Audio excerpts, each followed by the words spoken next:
Hello, friends, and welcome back to another episode of Procurement Nuggets.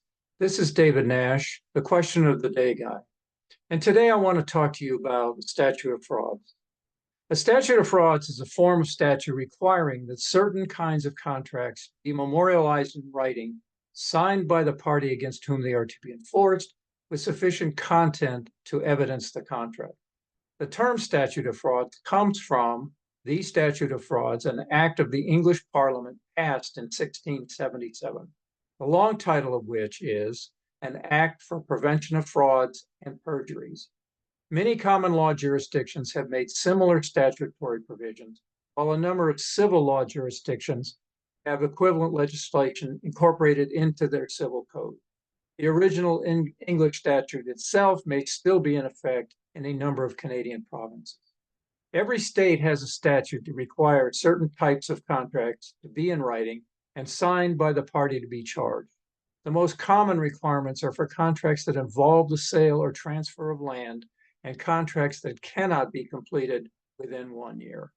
When the statute of frauds applies, a typical statute requires that the writing commemorating the agreement identify the contracting parties, recite the subject matter of the contract so that it is reasonably identifiable, and include the important terms and conditions of the agreement. The statute of frauds typically requires a signed writing in the following circumstances: contracts in consideration of marriage, and this provision also covers prenuptial agreements as well. Contracts that cannot be performed within 1 year. However, contracts of indefinite duration do not fall under the statute of frauds, regardless of how long the performance actually takes. Contracts for the transfer of an interest in land. This applies not only to a contract to sell land, but also to any other contract in which land or an interest in it is disposed, such as the grant of a mortgage or an easement. Contracts by the executor of a will to pay a debt of the estate with his own money. Contracts in which one party becomes a surety, acts as guarantor for another party's debt or other obligation. Contracts for the sale of goods totaling $500 or more. And this last requirement is also mentioned in Chapter 2 of the Uniform Commercial Code.